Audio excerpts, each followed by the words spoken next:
So, welcome to the second in a series of podcasts. This is the difficult second episode. Like that album that Alanis Morissette did after Jagged Little Pill, which I can't even remember, so that bodes well.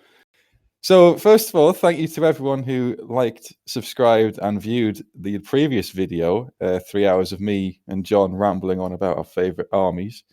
He, of course, was wrong in all his choices, and I was right, but thank you very much. So I've had some feedback from the last episode. The first was it needed a musical intro, which hopefully we should have. If not, I'll just cut this bit out. The second bit was I should have some catchphrases, which apparently increase viewership. No idea. So I've come up with a few. You and what army? You would say that, wouldn't you? And that's all I had. So we'll see if I can fit that in during the course of the rest of the show. And if not, we'll just abandon it. So I promised you a very important guest who previously worked for Games Workshop before going on to do his own thing. And I've managed to secure just that person. So if I could introduce Vince. Hello. Hello. So you did used to work for Games Workshop. I did. I was a trainee manager. So I think what everyone wants to know is, what is Duncan Rhodes like? He wasn't there when I was there. Oh, sorry. Well, this is going to be a very short intro. I tell you who was there when I was there. Go on, drop some names. Nick Baton was there. Oh yeah, he's sort of when I was replacement there. Dan Halliday, who's now part of the White Dwarf team, was on my manager course. Holiday, I think it's something like that. But so you paid attention in that orientation. It wasn't that interesting, unfortunately. But yeah, you could have in fact been guiding the direction of Games Workshop if you'd stayed. No.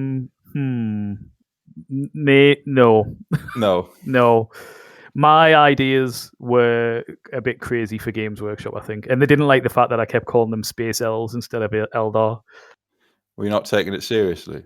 I took it seriously, but they had very silly rules about stuff like that, where old Games Workshop, in fairness, used to get very sensitive about their trademark and things like that.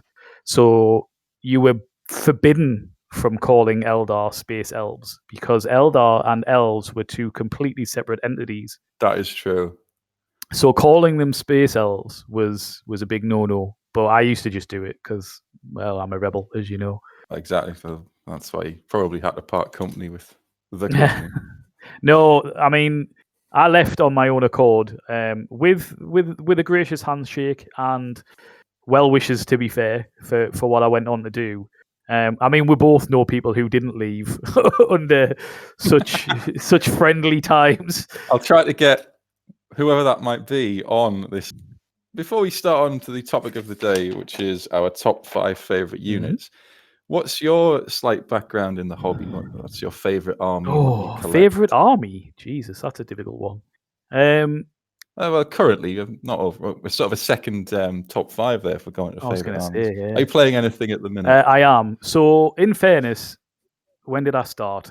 I started around about 11 or 12 year old with Space Marine, which became epic. But Space Marine as it was brilliant. The starter box with the Space Marine and Eldar in, Space Elves, ended up getting the Dark Renegade add-on, which added a load of unit cards and stuff, as is the way they used to do things back in the olden days. That was just like 2d10 plus d12 times 2. Like damage dice was brilliant, and you had cards for everything. That's what I used to like about it. Then I got into 40k. I got the box set of Warhammer 40k 2nd edition. That was the one with the very famous Marine with the power fist on the front. I believe so. Yeah, it was the pinnacle of modelling. In that every Marine was stood sideways stance on, holding the bolt gun across them. No multi-parts. Wasn't no that options. It was 3 parts, wasn't it? It was the Marine's body, the bolter, and the base. Yes, yeah, and maybe the backpack. Oh Maybe yeah, the possibly I backpack. went wrong there. I just Yeah, remember that one for the Gretchen with auto gun times 40 or whatever it is. yeah. The Goth Orcs, because Yes. everybody painted them as Goths back then. Yeah. So and that kind of got me into 40k, and it started my love of the Angels of Death, as they were known back then, which was the Blood Angels and the Dark Angels. I like the Blood Angels from the basis that they were portrayed as just basically 40k vampires in a way. I like the aesthetic. I like the idea behind them. I like the idea behind their Primarch at the time, the lore that there was, the crazy stuff you could get, like a Death Company. They used to have the Furioso Dreadnought, all that stuff that was back then. And then the Dark Angels were just, this mystical 40k Space Marine Legion that I think back then didn't actually have much lore behind them other than they were a bit they were a bit war. Nobody was really sure about them. Sort of carried that on though, haven't they? They have. Nobody still knows whether they're what's the word I'm looking for? Heretic or loyalists. It's all a point of view, I suppose. It is. What are those cherubs about? Who knows? Not cherubs, watchers in the dark. Jeez, get your lore right. Sorry. But yeah, so I've still got them somewhere in my mother's attic, along with the second edition box and all the card buildings that you used to get and the horrible orcs. And a Mark 1 Rhino. Started playing a lot of Necromunda. Original Necromunda with a good mate, Pete. I had a Vansar gang. He had a Cawdor gang. And yeah, they were good. And I like Vansar, and I was really looking forward to the new ones coming out, and then I didn't like them, so we'll not get on that. I had the similar reaction to the reimagined Cawdor. They went from cultish religious zealots to same, but they harvest trash. I didn't get that connection. That was weird. Didn't make any sense. I mean, the system's nice. I think we had a few games of it when it came out. Yes, I would have liked to have played it with the full rules. Yeah, the full rules and the 3D territory, because that was the thing about Necromunda. You can play on multiple levels. And I liked the original Necromunda. I liked that you could get to a point where the other gang would just run away if they'd taken too many wounds or too much damage. That's still in it. It's like the bottle check. I think it's in. Yeah. But I don't know. I didn't like I think what put me off was just I didn't gel with the new Vansar. But yeah, so I played a lot of Necromunda, a bit of Blood Bowl. So yeah, kind of stopped playing it from about the age of 16 to 20, 25-ish, 26-ish. And then I was driving buses and I saw the advert for Games Workshop to say they wanted training managers. So I thought, why not? Put an application in, got accepted, and then got sent to the Metro Centre to train under the legend that was Mal. I don't know where he is now. I think he still works for them somewhere. And it just properly rekindled me love for the hobby. And then got offered a job elsewhere. So told them. Gave me notice, at which point they basically said, all right, well, we're going to send you to Newcastle for the last 4 weeks of your work, and went to Newcastle and worked alongside. That's where I met Ian, who will hopefully be a guest at some point. So yeah, good times, rekindled it, got back into 40k, still collected Dark Angels primarily at that point. Little bit of Orcs here and there, started a Eldar army. Yeah, and then trying to think, and then just kind of got into that group, which you've obviously been now kind of made a member of as well, I suppose, with Ian and Gavin and All the So rest with of the no consent, just barge your way in. well, that doesn't surprise us. Obviously, I met you through work. Yeah, I was And going to say my re-emergence into the hobby is entirely your fault. that's fine. So all That's it. the thousands of pounds that I've spent on plastic crack since is laid entirely at your door. Uh, well, that's fine. I don't mind. It's just No, I know you enjoy it. yes. Right. For those of you who didn't realize, the recording unit thing that I used to tape all this just crashed. So isn't technology wonderful? We should have done this by letter. Carrier pigeon, I think, would have been better. It might have more- taken a while for the actual recording to go out, but Well, might have a wider range. No, maybe not. Anyway, before we were so rudely interrupted, I was about to say you never actually got into fantasy, did you? no. And I asked you if I could swear, and you said yes. Yes, you can swear. So I fucking hate fantasy.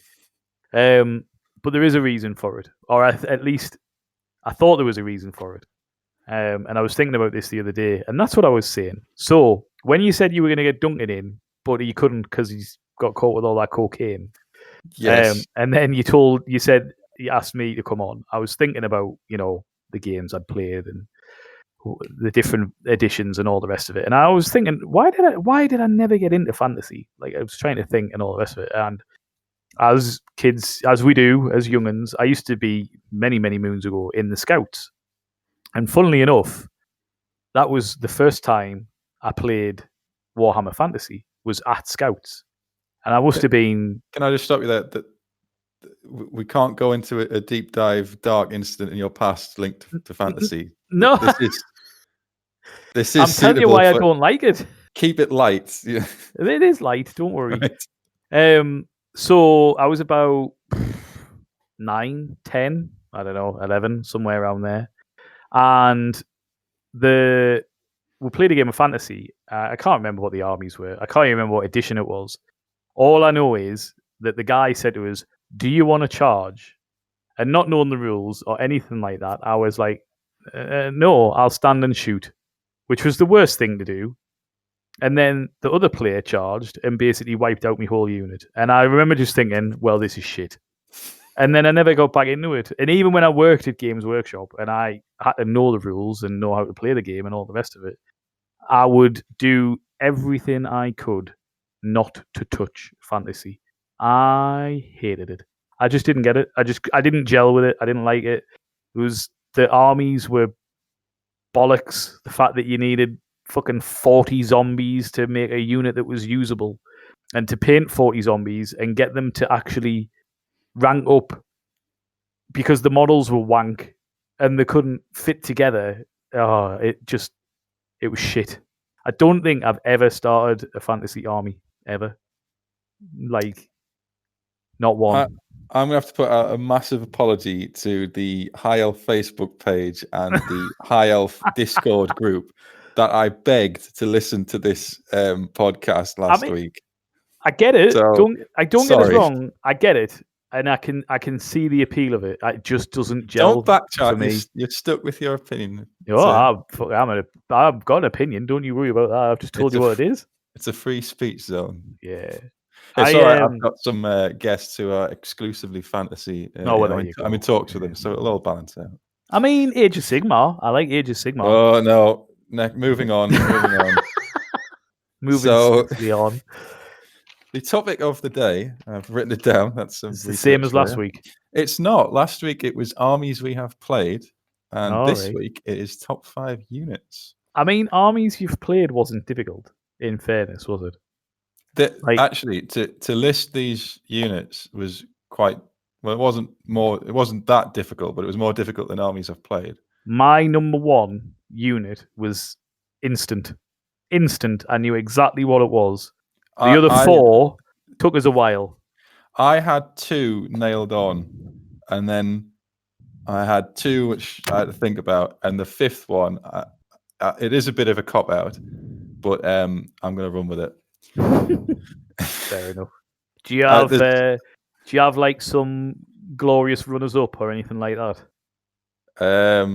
No, because it was so difficult to get the top 5. My first thought was that's easy, 5 high elf units. And I thought that's probably not going to be very interesting to listen to. No, not for someone who hates fantasy. Yeah, that's a bit of a mismatch. You're So gonna I've struggle. thought outside the box a bit with 2 of them at least. All right. So do you want to start or shall I? Oh, go on. I'll start. I'll Go let on you. then. I will. I do actually have a kind of runner-up, if that makes sense. Are we just changing the rules because we Just, fancy just, it? just, just a little bit, Right, okay. and it's only to placate the high elf. Well, it's not high elf, in fairness to the fantasy fans out there. The only army I have ever enjoyed playing in fantasy is vampire counts, and I never had my own. But Ian, who's been mentioned a few times, has got a fantastic vampire count army, He which has. has won awards, I believe. It has won awards. And he used to let us use it to play fantasy, and it's the only army I've ever enjoyed playing in fantasy.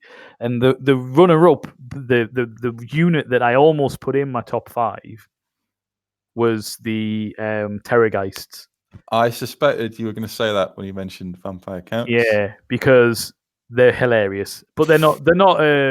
I think you did say the rules were no characters, no special characters, blah blah blah.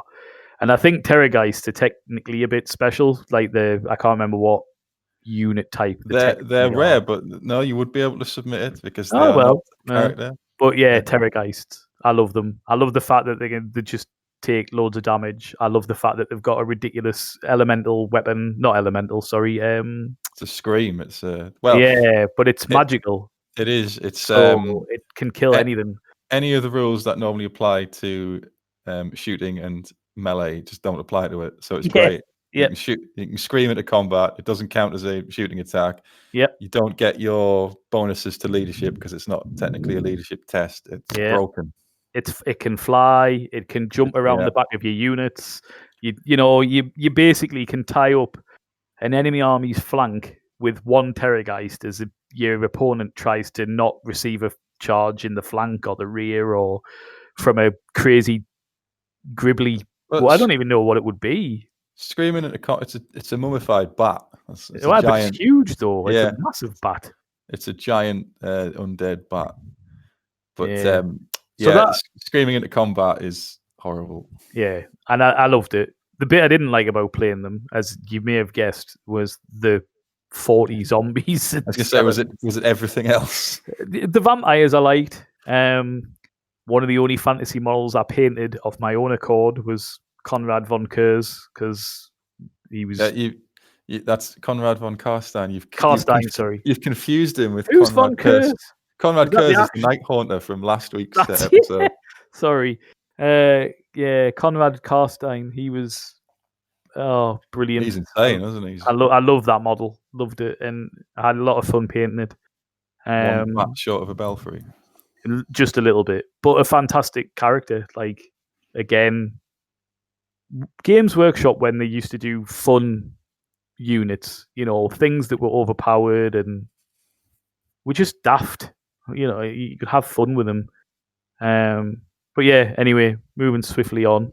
My number 5. Have you got some music to put in here where it'll go number 5 or something like that? I'm hoping to work towards that when I finally crack how to do sounds. Perhaps the end of December. We'll see. You're disappointing, Mark. I just put in the minimum effort possible. I mean, story of your life, right there. It's just a waste of energy. I did the thumbnail on Microsoft Paint for the last one, and everyone, if you look on these YouTube or how to do a channel, it says look at the thumbnail. That's how you attract people in. That's what everyone looks at. Yeah, that's true, but that's effort. So Microsoft Paint it is. MS Paint is the best, in fairness. Anyway, number 5. Yeah, so number 5. hang on, where's my list gone? I've been rudely interrupted now. My train of thought. Original. So going back to when I was but a boy. Obviously, the first edition of 40k that I played was second edition. Started off with Blood Angel Space Marines, as we've discussed. And then I got interested in Space Elves, or Eldar, funnily enough. And I started a little Eldar army. And one of the units that I absolutely loved were the original Eldar Harlequins. Mainly because of the Harlequin's kiss weapon and the lore behind it. I mean, they were ridiculous in combat anyway, particularly in second edition. But the lore behind the Harlequin's kiss, whereby this warrior punches you with a weapon straight through your armor, and then a nanomolecular wire unravels itself, or buries itself within you, and then with a flick of the wrist, it basically turns your insides to mush. Like, it's just brilliant, and it was it's just, you read that and we're like, that's fantastic. Like, weirdly, it sounds like I'm a bit of a serial killer now, but just that lore and the writing at the time, it's classic GW. They just didn't care. Like, 12-year-old kids were buying this stuff and they just didn't care. They were talking about things being basically turned to mush. And it played across into the game as well, because my memory of the rules at that time were the Harlequin's kiss was ridiculous as a weapon. I can't remember what it rolled, and I've struggled, unfortunately, to find the rules anywhere online to try and remember what it rolled. I've got the. Was this from the book with the striking? Sorry, not that. The what they call the ones that fly, swooping hawks. Swooping hawks, yeah. Is it from the book with the swooping hawk on the front? Because I've got that somewhere. Oh, and it does have Harlequins in it. But I can't remember the rules. Maybe I can't remember whether or not. I definitely remember. I think they did have a second edition codex. Yeah, I think it is. So it's got like a, what do you call them? The blue ones. That's terrible. Dire Avengers. The Dire Avenger. We've all done our research here, honestly. Yeah, the Dire Avenger was the main character on the front of it. And then the Swooping Hawks were behind it, if I remember rightly. Yeah, I've got that, and they are in there, but I never realised they actually had models back then. Or did they? Not many, but they had a few. They're nothing. Feel free to Google, people. They're not pretty. In fact, they're pretty horrific.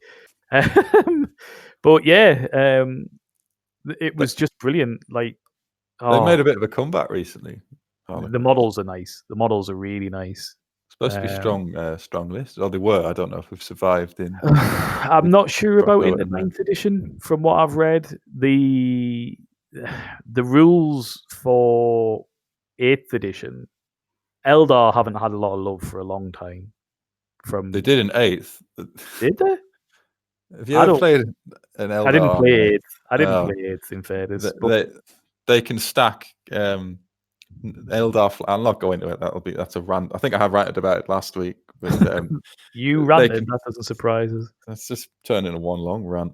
Yeah. But yeah, they were quite strong Eldar in 8th, but I don't know if it's carried over to 9th. And I've seen a lot more use of Harlequin lists on other available internet wargaming sites. But I've never used them. I've never played against them. But I've seen some amazing paint schemes of the Harlequin pattern on jet bikes and things like that. So I can see from as well as a modelling hobby side of it. Oh, yeah. I mean, models-wise, they're really, really nice. Like, especially the new stuff. When they did the Harlequin, they brought out the new god or whatever it was. Yes, I know what you mean, and I'm totally blanking on. There was 3 of them.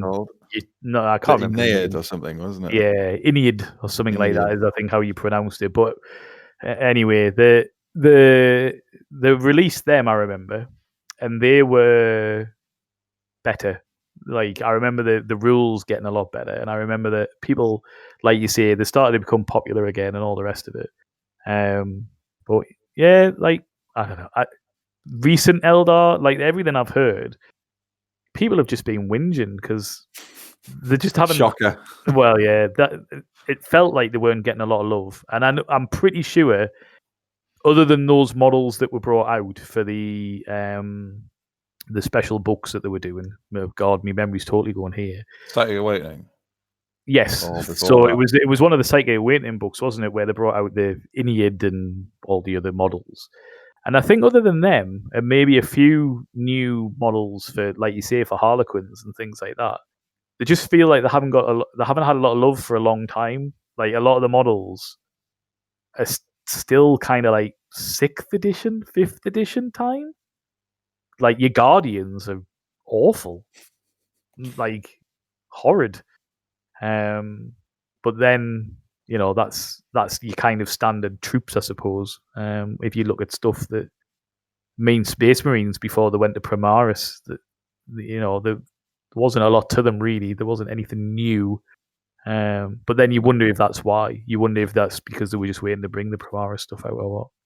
But yeah, Harlequins are amazing, and that weapon. I mean, I've found it actually, and it says it's a monofilament injector, and it contains a 100-meter monofilament wire, 100 meters going inside your body, going wherever it needs to go, and then lashing around violently, liquefying bones and internal organs, causing immediate death. Like, that's amazing. Bit of Savlon, you'll be fine. Yeah, I don't think there's a saving throw will get you out of that one. I like how your first one is picked almost exclusively in the manner which the unit kills people. That's that's perfectly justifiable. Would you ever consider collecting them, or just admire from afar? What was that, sorry? Would you ever consider collecting them, or do you just admire them from afar? No. So I did collect them back then. I had an Eldar army, but back then Eldar armies were, you had a unit of Dire Avengers, you had a unit of Striker Scorpions, you had a unit of Fire Warriors, you had a unit of Swooping Hawks, you had a Dreadnought, you had a War Walker, you had an Avatar of Cain, you had a Warlock. And that, like, you just took one of each thing. That was kind of like how Eldar were back then. But they worked. That was like early editions. That you didn't have the power creep that you seem to get now every time a new army's brought out. But yeah, they were a nice little army. They were painted to a degree. They weren't great, but they were painted. They had paint on them. Yeah. But yeah, no, I enjoyed them. But the Harlequins were. I like lore. I like background. And like sometimes I buy rule books just to read the lore and the background that Games Workshop create and all the rest of it. And I did that with the most recent Dark Angel stuff. I didn't play 8th edition at all really, but I bought a lot of the books that mentioned Dark Angels, or like you talked about how the Dark Angels history was going on and X, Y, and Z. Because lore-wise, the Harlequins are supposed to be followers of the Laughing God. If I'm right there. Yeah. So they're kind of they're a bit split off from Eldar. They're like they sort of try to trick. The Laughing God tries to trick souls out of Slaanesh instead of the Infinity Circuit or something. Yeah. So they don't wear soul stones, because the whole idea is that they are tricksy enough that they shouldn't die, I suppose. But they know when they do die that their soul is goosed, basically. Slaanesh will have it. But yeah, that's the whole story with the Laughing God. It was the only Eldar god to survive, other than... No, it was the only Eldar god to survive, I think, wasn't it? Cain gets shattered into shards. So I think the Laughing God was the only one that managed to survive, and the history that I remember is it's because he just manages to outsmart Slaanesh. So yeah, and that's what these guys, they're like mercenaries, I suppose, in a way. They're like add-ons to the Eldar craft worlds. They would appear and things like that. Troops, that was what they were like. They were like Yeah, they're like actors, aren't they? circus Like, troops, that's yeah. what- And you had, excuse me, you had characters that played certain parts, and that there's a character who plays Slanesh when they do their history displays and plays and stuff like that. Who, because they play Slanesh, they're doomed. Like that's it. They're kind of giving up their soul again. So all that lore that's there is it's cool. I like that sort of stuff. That's one of the things that I like about Warhammer and 40k and fantasy. Even the fantasy lore. Although I didn't play the game, I still enjoyed the lore. But yeah, and I like stuff that when you read it, it kind of engages you, and that's what happened with the Harlequin's Kiss. I like immediately thought, that's what you locked onto. That this is a good yeah, because starting point. you It's read that interesting. and you think these guys are going to kick ass. I need a unit of these. You know what I mean? And I got a unit of them, and they did kick ass. But this was back in the day, like I say, when rules were crazy and units like them were overpowered because you get them into close combat and they just eviscerated everything. Well, speaking of eviscerating, do you want to hear what my number 5 is? Go ahead, sir.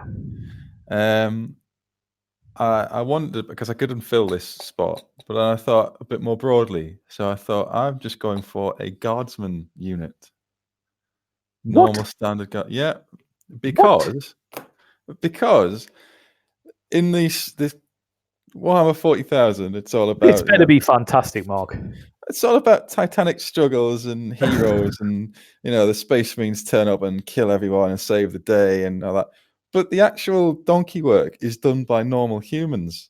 Yeah. As represented by the Imperial Guard. So there's for every, the million Space Marines, there's umpteen billions of Imperial Guard soldiers who are actually doing the work. The Space Marines make a breach in the defensive line, whatever it is, and the Imperial Guard have to hold it and dig in and do the trenching works, and hold the planet and garrison the planet, and they get conscripted from these worlds, put on. They'll never see their homeland again. Stuck on an Imperial Navy ship, sent to the nearest water zone with various forms of training. Some of them really good, some of them not, and they keep the Imperium running. So I've never played as the Imperial Guard. I've certainly killed a lot of Imperial Guard squads, but I just thought I would recognize them for the effort that they do for the Imperium. Wow, this is an interesting. I never thought I would hear this from Mark. I must admit, I'm recognizing an absolutely shit pants unit because there's millions of them and they hold up the Imperium. They do the work. They do the heavy lifting. In fairness, Gavin, who you'll be getting on at some point, I've got no doubt, is a huge Imperial Guard player, and he can fight most armies very well with Imperial Guard. He does the calculations and the angles or whatever it is. He's got his spreadsheet of where I should roll the dice, what part of the table is more guaranteed to roll a 6 on. That's how he wins. I've played his guard a few times, and it's. I suppose they're almost like Zerg tactics with humans. So it's a bit like we were saying last time with Starship Troopers. Only I know the Imperial Guards. It's like, oh yeah, they're just shoved into the meat grinder and stuff like that. But that's not necessarily the case. There are very talented Imperial Guard officers and competent soldiers. Creed. Well, yeah, to name no names. So I don't think they get enough. They're not a joke. They're just they're cheap and they're very what's the word? They're very versatile. You can give them like your task to. You give them an officer and a commissar and a voxcaster, and you start minor buffing them, and then but their main buff is their orders. Yeah, so that is a very good game mechanic to turn. 20 lasgun shots. Oh, massively. It's not going to do that much, but then you order them to do it again, and then right, that's a problem. And that's where weight of fire is a massive thing with the Imperial Guard, and that's like you say, the issue with them, I suppose, is you have to have quite big units, but once They're you've not got that that, expensive. no, Point but cost wise, anyway. I'm more meant about the hobby side because Yeah, that you've is got a to build problem. them, you got to put them, you got to build them, prep them, paint them. If you wanted to, obviously, a lot of people play with grey armies, which is fine. Each to their own. The hobby is whatever you want it to be. But if you're talking about an Imperial Guard army, particularly gunline armies, you still have to have those troop choices before you can get to the nice, juicy stuff. And a lot of times, like you say, particularly when we've played against Gavin, he just uses them so well with the orders. You know, they can just do crazy things that you just think, how's he done them with it? How's he done that with Imperial Guard troops? Like, it's just ridiculous. But they are good, and I like that they have name checked them a little bit in the recent 40k editions. I feel in that they've started to recognize that normal humans, I suppose, for want of a better term, are actually winning battles and are actually managing to hold sectors from whatever enemy is attacking them this week. You know, I mean, the Sabbath Worlds campaign, which became huge, has very little Space Marine influence in it. If you read any of the books that were set there, like Gorn's Ghost and all the rest of it. I was gonna say they've had their champions with the Gaunt's Ghost books and was it Commissar Kane and things like that. Mm-hmm. So, and what was that book I read ages ago? Anyway, Guardsman Hawk is it's about the Iron Warriors trying to take over a Imperial invasion of Imperial world. It's where that actually I'll not say that because that'll come back up later in my list here. But he's the main character about him, and it's sort of like how, and I'll not go into it. I'll spoil it. But anyway, I just make a note to remember though, because what'll happen now is you'll get to that bit and you'll just gloss over it, and all the viewers will be like, all the listeners will be like, "What was he gonna say? What was he gonna say?" if you subscribe to the OnlyFans of this account, I will show you what I mean. No, nobody wants that. Jesus. Joking for now. Yeah, exactly. Till you get massive. Yeah, I thought I would recognise the efforts of the Imperial Guard, and are they a favourite unit though? Yes, because there's recognising something, which I get and I understand it.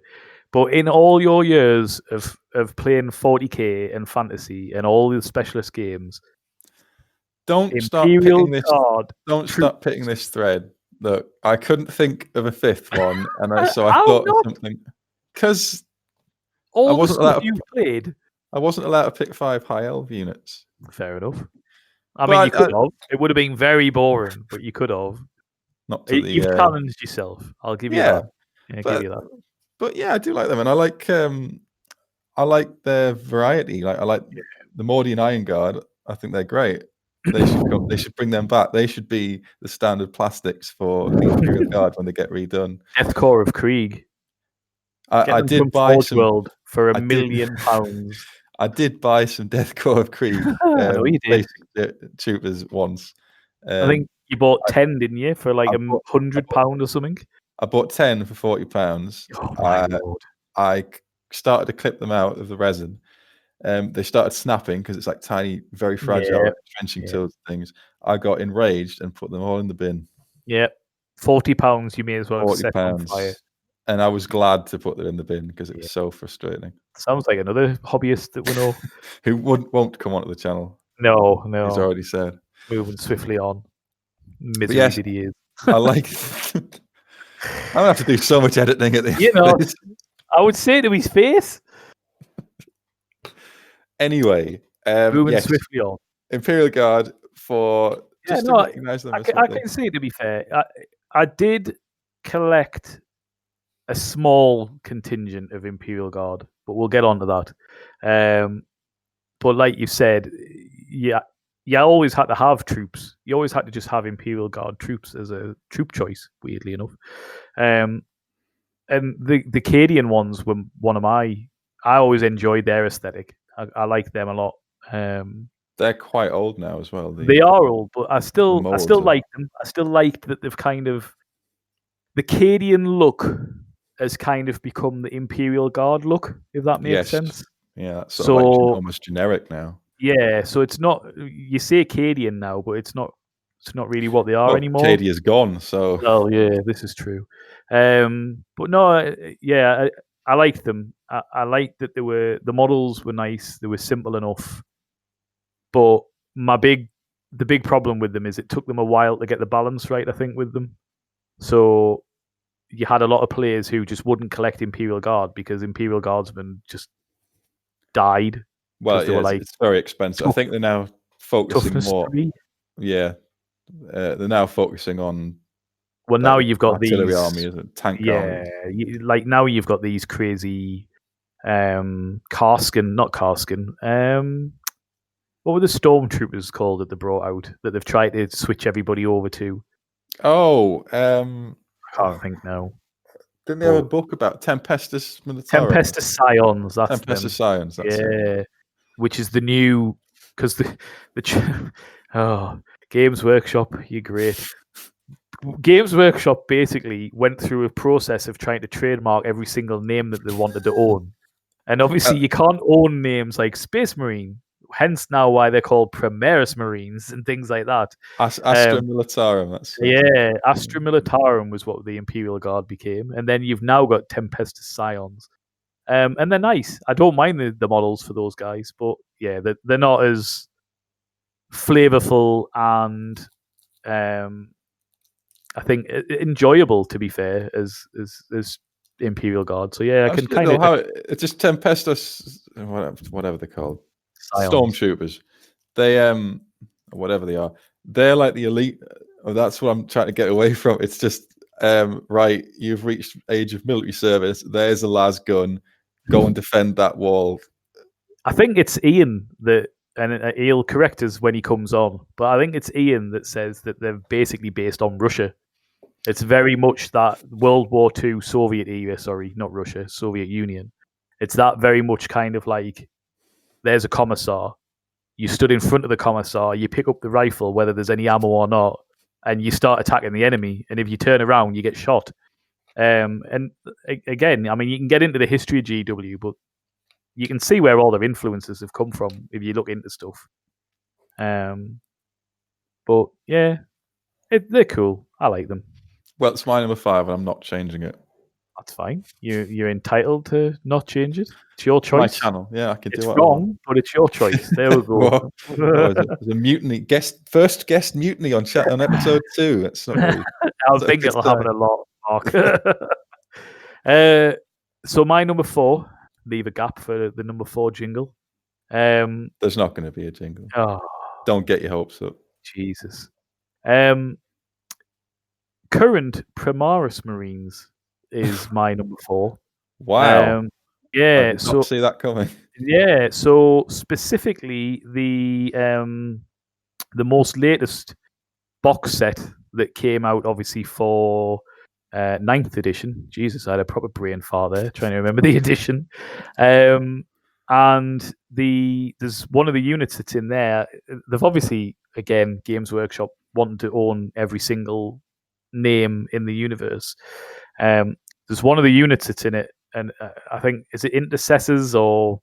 Oh, Yes, intercessors are a thing. Yeah, this is the only bit that frustrates us with these crazy names that they come up with. So I don't know what one is. I don't know what it's armed with. I don't. I think they're close combat from what my memory is, and obviously I got the box set when it came out because, in fairness to GW, they were going through a time of being doing very good deals when it comes to box sets. The cost to the price to what you got was very, very good, in my opinion. I sold the Necrons to Elliot, another hobbyist that we know, and kept the Space Marines and did them as Dark Angels. And yeah, the Intercessors, I really, really like them. David, bless him, gave me a load of Primaris stuff that he didn't want anymore, which meant I was able to expand the units to be more usable sizes. But I remember I played a game against Gavin, and a unit of Intercessors managed to hold an objective against hordes and hordes of his Chaos Demons until the end of the game and take the point. And I just remember thinking, this is what Space Marines are meant to be like. This is what the lore is. This is what the idea is behind them. 5 or 6 models in a unit facing off against. It was horrors. So as you'll know, because you've played them, they just multiply and multiply and multiply. And these intercessors just stood there and didn't die. A few of them died, but not all of them. But they just stood there and took the fight to these demons. And it was like, that's what 40k is meant to be. That's what the idea is with 40k, particularly with Space Marines. So is that like a cinematic moment for you? Yeah, it was a little bit. Like I remember discussing it afterwards with Gavin, and we were both like, that was a cool fight. It was really cool. It fit with the narrative of what we were playing in the game, the objective wise, and all the rest of it. And even though they were outnumbered, it was just awesome. So yeah, the new Primaris stuff I really like. I like the style of them. I like the fact now that they're the scale is right. They look so much better than the old Marines did.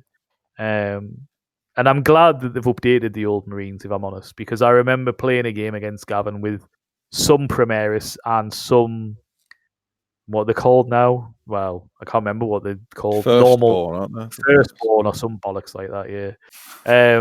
I remember playing with some of my old Dark Angels. So I just stop you? I am trying to get free stuff off Games Workshop, and you have slated them every time they've come up. Well, I'm not slating them. It just makes us laugh how they retcon everything all the time. So they've brought out these lovely new units, which are fantastic. And then it's like, well, what do we call the old ones now? Firstborn, even though they're not firstborn. There might have been a third founding or a fifth founding. Anyway. But no, I played a game against Gavin. I had some Primaris stuff, and I had a couple of tactical squads of my old Dark Angels, and they just melted. In 9th edition, before the changes came in where they made Firstborn comparable. 2 wounds. Yeah, 2 wounds and little stuff like that. Before they brought that in, they were shit. They just melted. And at first I was like, I don't like this. And then I went to a Primaris only army when I got the stuff arrived, and I got my Outriders, and I had the Primaris captain and the Vanguard veterans with the shields and stuff like that. And then I played a game, and it was just awesome, absolutely awesome. Really enjoyed it. The Outriders on the bikes are brilliant. I've never managed to get them in anywhere yet because they've got the newly painted model syndrome. Every time I play a game, removed from the table. Sorry, removed from the table. Yeah, like Gavin just focuses them down because that's the sort of person that he is. But yeah, I really like them, and they've proper rekindled me love for 40k. So much so that when you started the Crusade, I was straight in there. I was writing backstory for them. I was writing battle reports on the Discord and stuff, and properly enjoying it, and actually enjoying painting them because the bigger model, I know, shock and horror, but the bigger models, just that little bit of extra size to the models, just makes them so much easier to paint. Like so much easier to paint. And I could, the Outriders were done in, I think, a day. And I think you've seen them. They're not a bad standard. I mean, they're Dark Angels, so they're black because they're Raven Wing. But you still doing black good is difficult. And then I remembered I painted me captain, and I really enjoyed painting him. I did the Eradicators, I think it was, with the fusion blasters. They're hilarious. Like, they nearly took out a load of change by themselves in one turn because their special rules are just amazing, where they can do ridiculous amounts of damage if they all fire at one target, and etc. The ones I didn't really gel with were the crazy flying fat boys. I can't remember the name of them now. They're the ones with the auto cannons. Yeah, so the auto cannons themselves are pretty cool. But I hate flying stands. Like, Yeah, they are They're terrible. just such a fiddly model to try and get them to, and there'll be people out there that'll be listening, going, "Well, just do this, you idiot." It just makes it much easier, and it will Comment do. But below to say, do this, you yeah, idiot. but I am a lazy hobbyist. I just want simplicity. Um, and they're nice. They're cool. Like, I get it. I just didn't. They're the only ones that I didn't really gel with. So they haven't been used very much.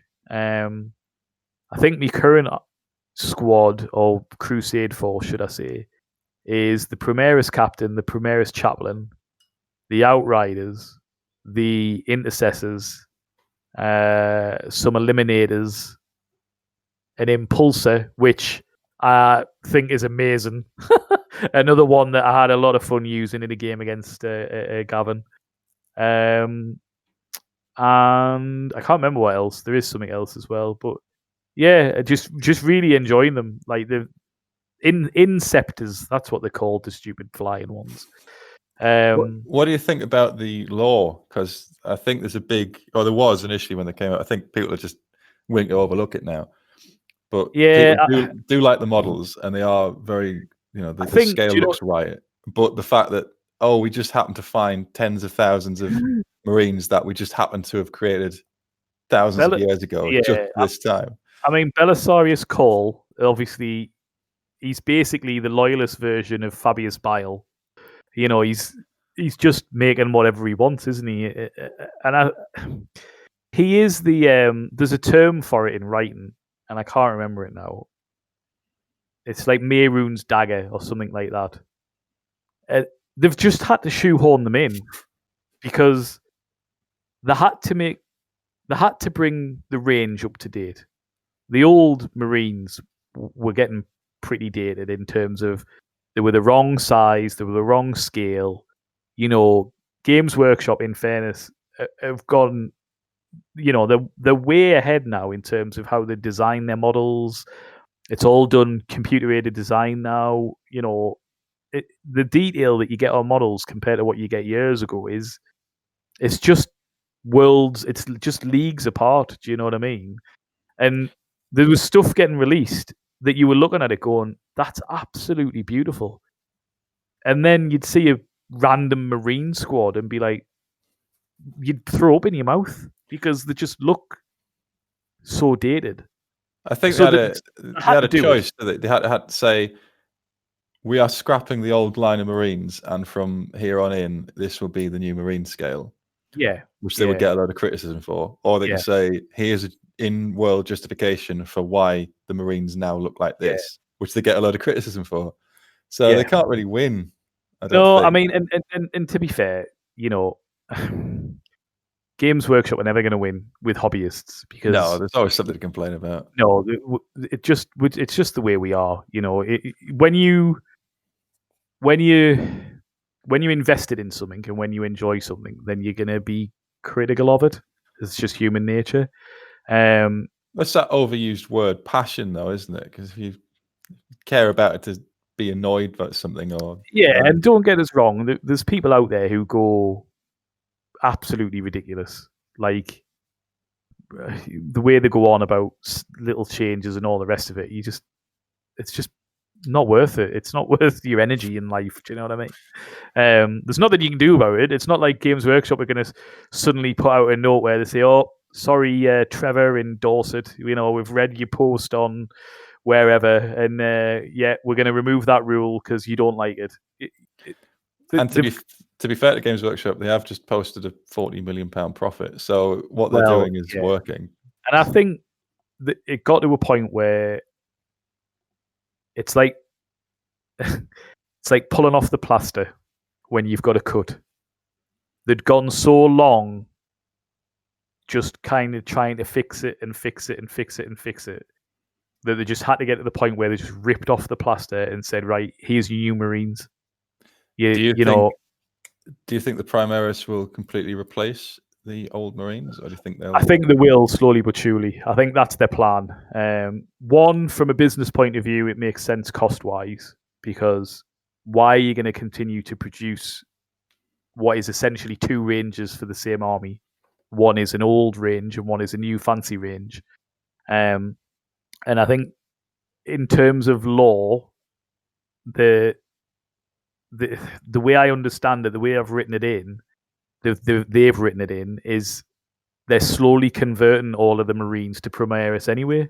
Because So Calgar got converted across. well, yeah. So yeah, I think they'll get rid of them. I don't know. I don't think it'll be a quick change because again, we're all hobbyists, and I think hobbyists will go bananas if you took their models off them overnight. But yeah, I can see the next few years like old school firstborn Space Marines. You won't be able to get them anymore. And I'd like to see them continue to support in the Primaris range. They'll bringing out more stuff. I mean, they've done it since they released 9th. The box set that they brought out was really, really nice, and they've brought more stuff out since. And they're obviously bringing out more stuff for the Necrons and all the rest of it. But no, I mean, I like the models. I like the way they play.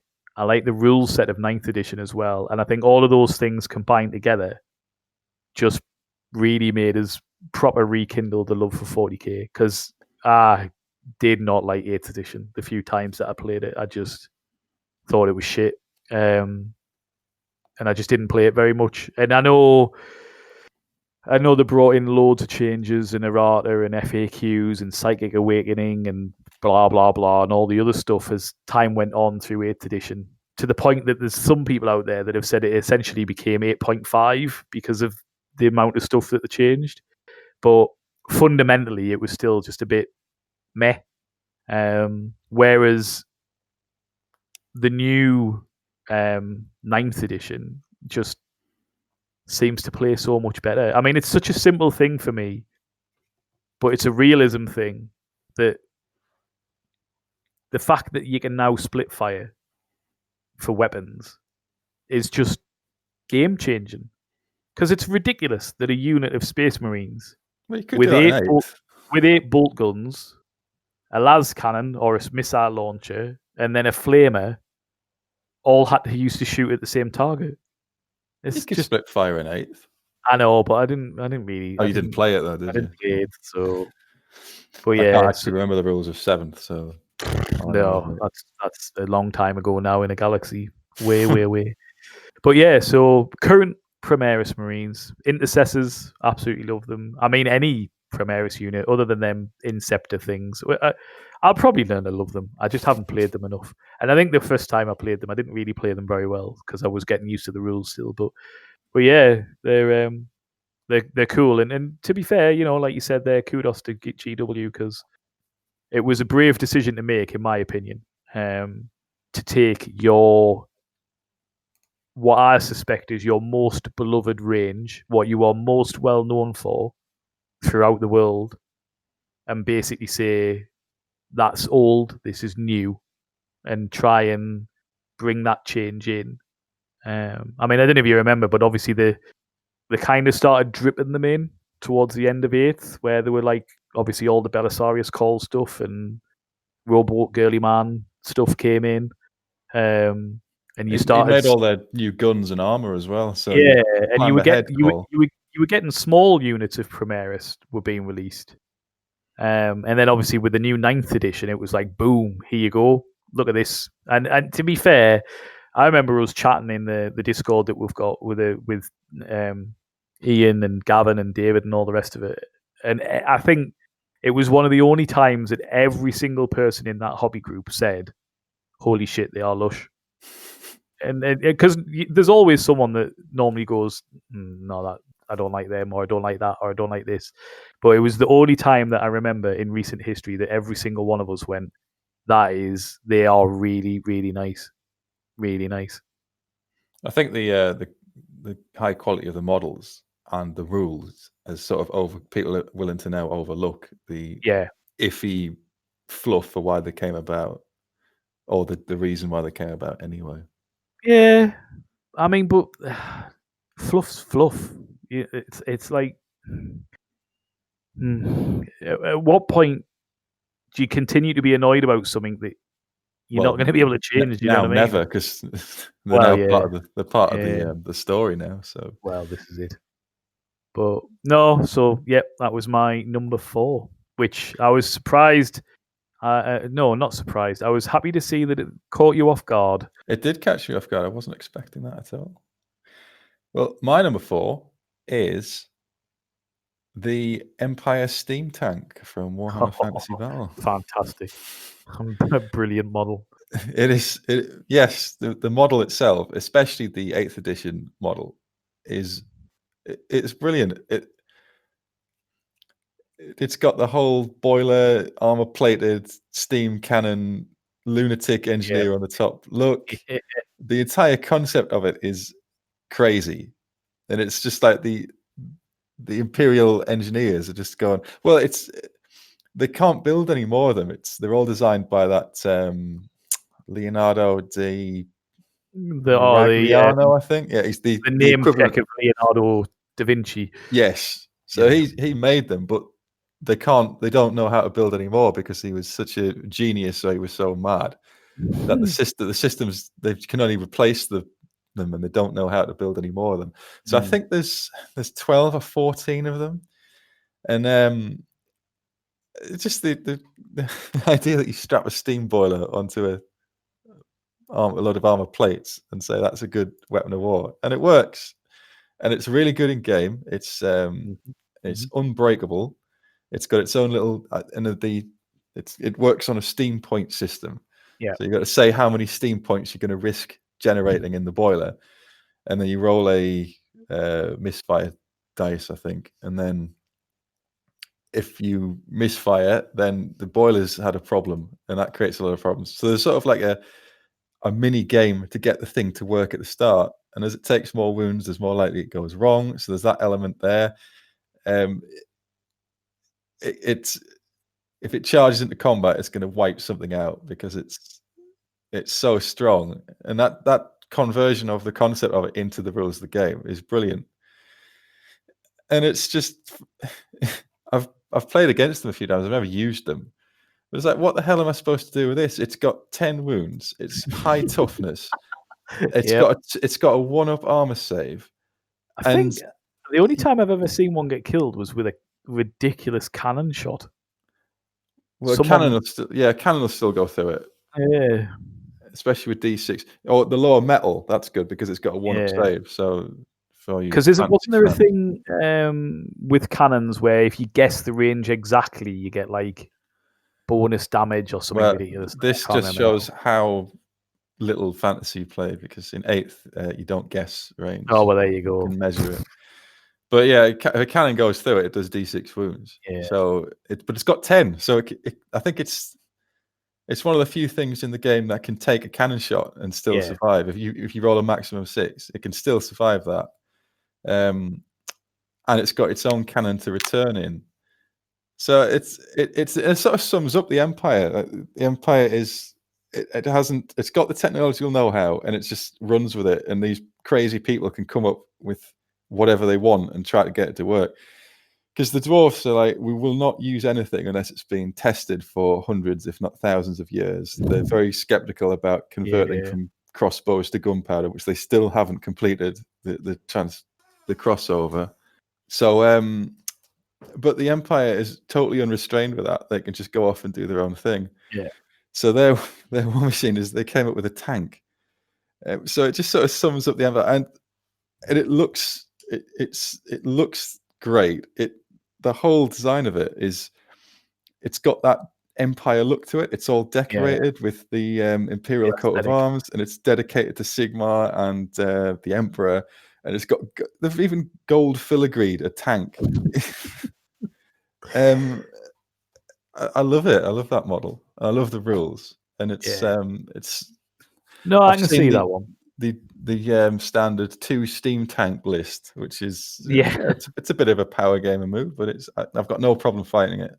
It's web legendary, the 2 steam tank list. If you like web lists, there's one. Yeah, but it's also got it's not mass produced either. There's either 12 or 14 of them. I can't remember exactly how many there are, and some of them are destroyed and can't be salvaged, and some of them have been repaired, and they've all got different things that they do. So like the Conqueror pattern is the standard one with the steam cannon and the what's the steam, the thing that sprays out steam, and there's a cannon powered by steam.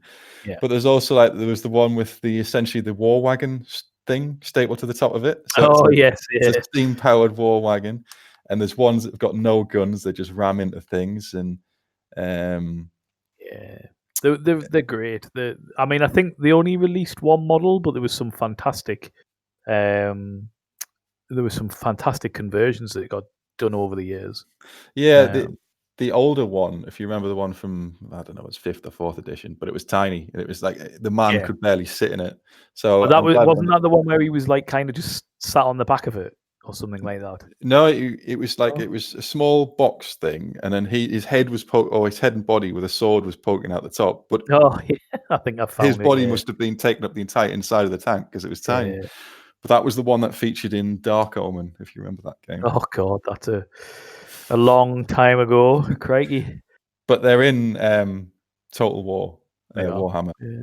and they're a lot of fun on that because you can see the 10 steam tanks versus 10,000 goblins and what happens and things. So just be creative with it.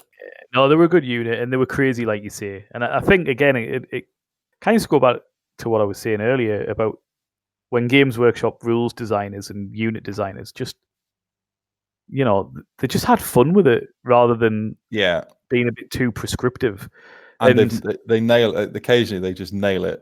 So what the steam tank's like, its background is reflected in its rules. In that, it's not so scaveney that it's going to blow up and all that, but it can go very wrong. And the longer you leave it in the field, the more it breaks down, and the more likely it is to have problems and not do what you want it to. Because it's random movement as well. So you've got to point it in the direction you want it to go. I forgot that. Yeah. And then you've got to roll how many steam points worth of dice to see how far it goes. So the situations where you can be 3 inches away thinking I'll just charge into that unit and mangle it. I'll only need 1 steam point for that. And you roll a 1. And so now your steam tank is 1 inch away from a unit. And it rolled an artillery dice, didn't it? It was no for movement, I think. No, it rolled. You see how many steam points you want to generate, and then you add that to your number of wounds left, and you've got to roll under that on a artillery dice. Oh, and if so the more wounds you take, the less reliable it becomes. They were brilliant. But it can also blow up as well if everything goes wrong. So it can, even in death, it still serves, to quote a different series of games. But no, it's a good shout. That I do like steam tanks. They're just one of those things. The Empire, it's like the Hellblaster volley gun, and the other thing that they've got, which is just basically a multiple launch rocket system. What is that called? I know what you mean. I can't remember what it's called now, but they just had a lot of fun with the Empire in doing crazy shit, and it kind of fits with the aesthetic of, that, and they just come up with anything that can work to try and survive, and steam tanks, like you say, are created by this mad, crazy fool who he just thought, like you say, fuck it, let's put a steam boiler with a big gun on it and see what happens. And I just love the idea of that it kind of fits, like I say, with the lore, the aesthetic. I love the steam tank. I'll play any army with it anytime, and hopefully not complain as it mows down my very squishy. Just laugh. You just gotta laugh. Like there's nothing you can do in that situation other than smile, it blows up, smile and nod, basically. I did think about getting an Empire army ages ago, but for whatever reason, there was a lad who used to be shunned at the Metro Centre Games Workshop because he had an Empire gunline army. Yeah, that's the type of army that would interest me, and I know it's not. Nobody popular. Would play him. No. Nobody would play him because he just used to put everything on the back line, and then just shoot the shit out of you. It wasn't fun. It's the Nuln artillery train, but each to their own. Yeah, the hobby is what you make it.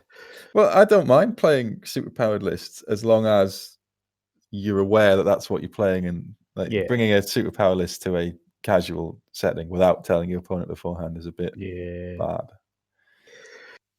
But that's the way some people like to play. I've probably been guilty of it in the past. That's why, I mean, it's a complete tangent from what we're talking about, but that's why I never, ever got into competitive gaming. Well, I hated it.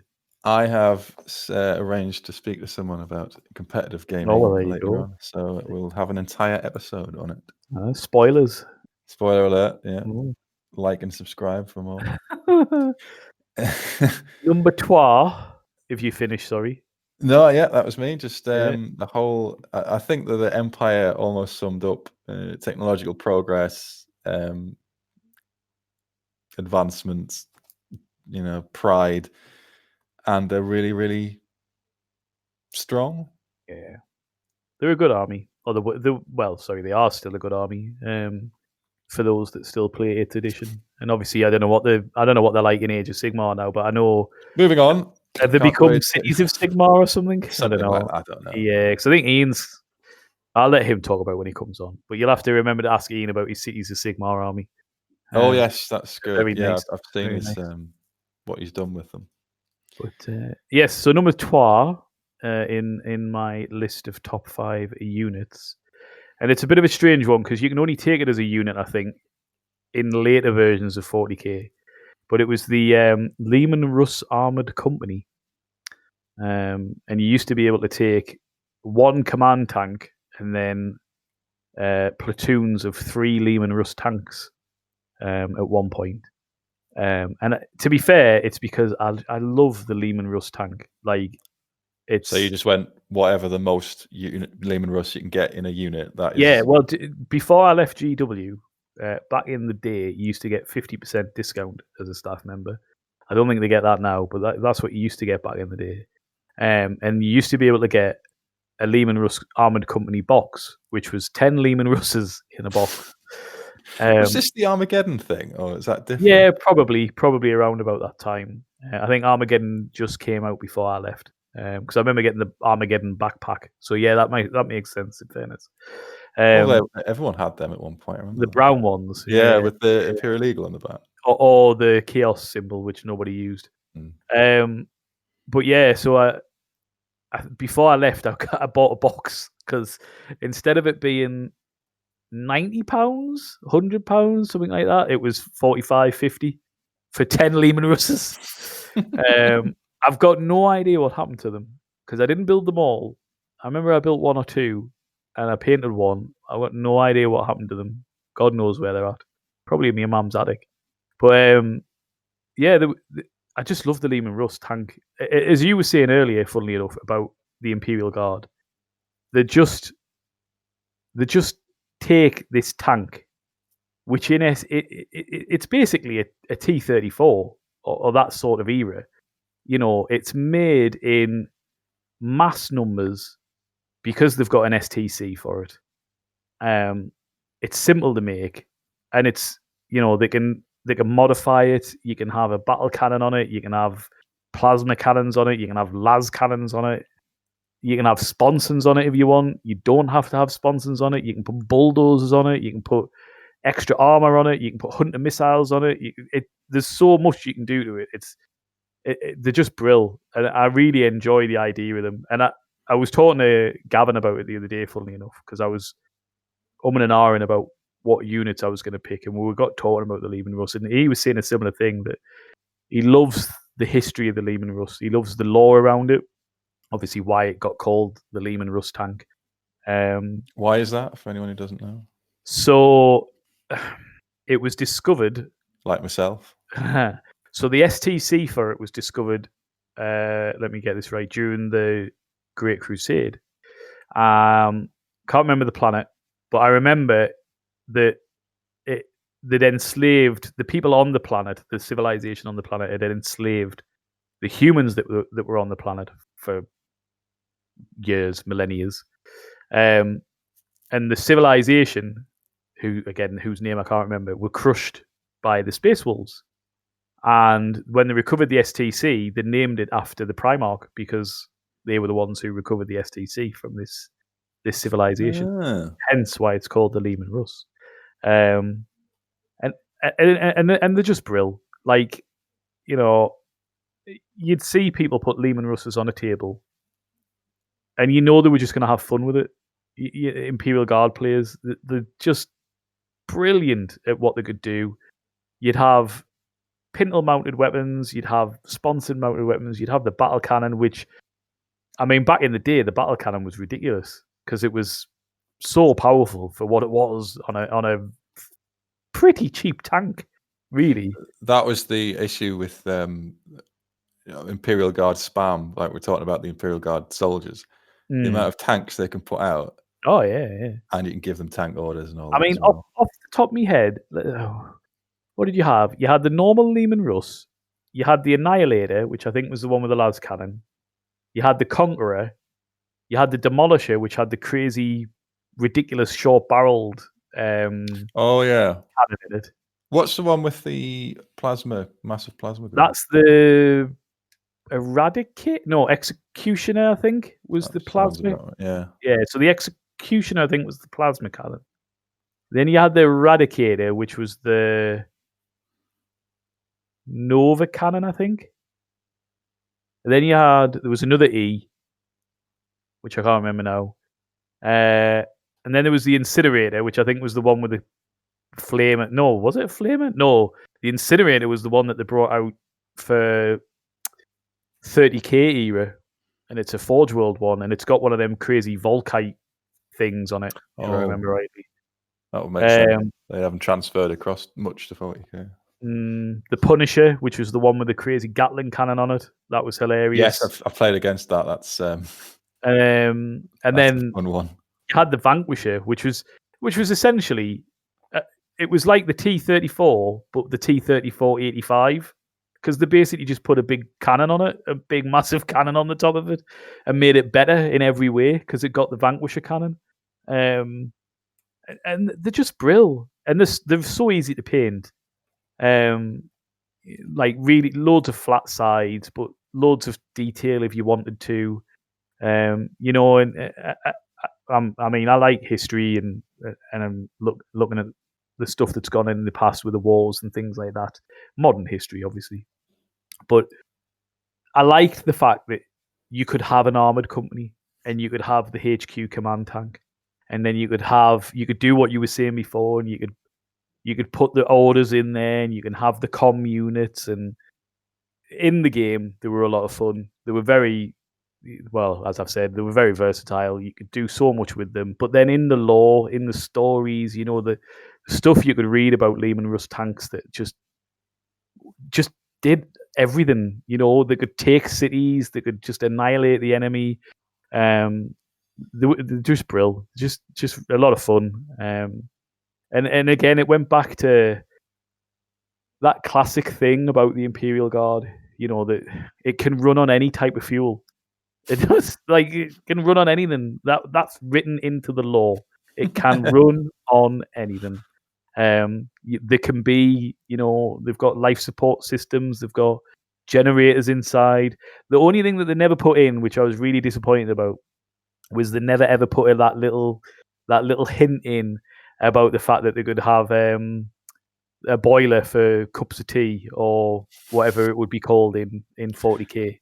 To give a little wink and a nod to British tank crews, who obviously, if you don't know that, you have to have a boiler in a British tank because it was a thing that was set years ago, and now every new tank that's built still has a boiler in it to be able to have cups of tea. If you want to write into the Black Library, I'm sure you can write your own short story where that happens. No, my writing is not good enough for the Black Library. I'll get David to do it. His writing's good enough. No, I've read some Black Library. It's terrible. Anyway, moving swiftly on. I wasn't meaning to move you on. No. It's the same reason for why I like. I was saying why I like the Imperial Guardsmen, but this is just like their armor equivalent. It's everywhere. It's doing the donkey work of keeping the Imperium defended. Yeah. So my number 3 is, I think about this a lot because originally I thought Sidonian dragoons. But then I thought, no, I actually prefer electro priests, and specifically the Fulgurite electro priests, All who are the right. ones with the staves. Yeah. They are they are some of the most fun I've had playing Adeptus Mechanicus. Is either piling them into those D-Day landing boats and charging them up the board, hope that they survive, Land sports. and then flood them out and charge something and chop them up. Yeah. Or I got the drill, so you can have them pop up behind the enemy and do their charging thing. Yeah. And they hit like a truck because they inflict mortal wounds just for making a charge, and then they inflict mortal wounds when they're they sort of they do inflict mortal wounds, and they do a high amount of damage per attack, and they've got a invulnerable save which improves every time you wipe out a unit. So unless you deal with them, they get stronger and stronger and harder to kill, and they're a brilliant weapon in combat. If you can close the gap, that's the major problem. As long as you can get them across the battlefield into the opponent, they're great. And the reason I'm saying Fulgurite as opposed to what's the other one called? Oh, pass. Corpuscari. There's a big split between them. It's like the electro priests who worship the motor force are in a massive. It's sort of like the Judean People's Front versus the People's Front of Judea. The Corpuscari think that the motor force should be shared with everyone and therefore blast everyone with electricity. And the Fulgurites think that no, it's a sin to misuse the motor force. So they actually suck the energy out of things, which is how the justification for improving their invulnerable save. Right. Because they're stealing the energy out of people with their electroleech staves.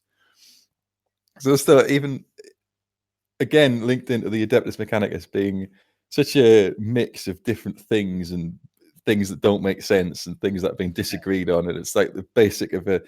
Even these electro priests fundamentally disagree on what their beliefs are, and they dislike the same electro priests disagree on this to such a fundamental level that they've split, but they fight in totally different ways. So they're a great representation of AdMech because they're just crazy. Yeah. I've never played AdMech, but I've seen your army.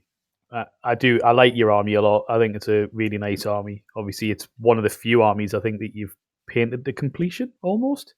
Fact check that. No. No. All right. Okay. My apologies. They're about 70% of the way there. The electro priests are pretty much done. Yeah. It's they do just seem to be a fun army to play, and anybody I've spoken to about them just has a lot of fun with them for those sorts of reasons. The fact that you've got the crazy not termites, but that's kind of no, it's a termite drill.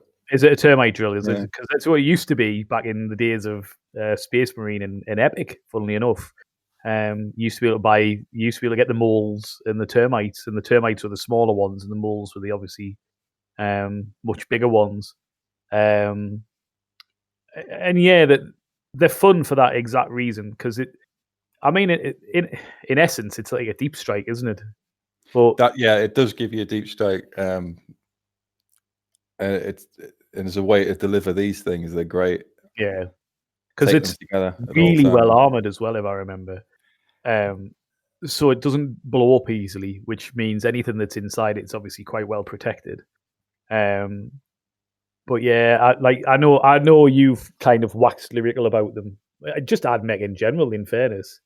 I do like the AdMech, which is always a good sign that it's a nice army. Do you know what I mean? I got them because AdMech are very versatile. You can play this typical shooty list you play, which you would think of with the AdMechs because they make all the weapons. But I actually had more fun when I shifted to the close combat AdMech list, which is like the robots with the power cores rather than the guns, and the Sidonian dragoons that I mentioned earlier. But these things are just, the priests are just probably the best because they're really, really good at combat. They're only toughness 3, so but they've got all this other stuff going on. And I wasn't sure on the models initially because it's like the bald guy with blue skin with this electro collar, and they're a nightmare to build. That collar is a pain. And like everything with AdMech, it's 50 bits for like what should only be 3. Because they're very thin as well, aren't they? I think is the other issue. They're quite they're quite buff, some of them, but yeah, it's the bits of the wires, especially the Corpuscari. You've got this. I've never built any, and this is part of the reason why. He's got a little like a ring vault thing over his wrist, which you have to. It's not just part of his arm. You've got to cut that off, file it down, and then put it on top of his very thin wrist. So that seems like a nightmare to build. That I would avoid that. The Fulgurites are much easier. So there's also an element of what's easier to build, which again, as we discussed earlier, it's not a bad thing about units. It all factors in.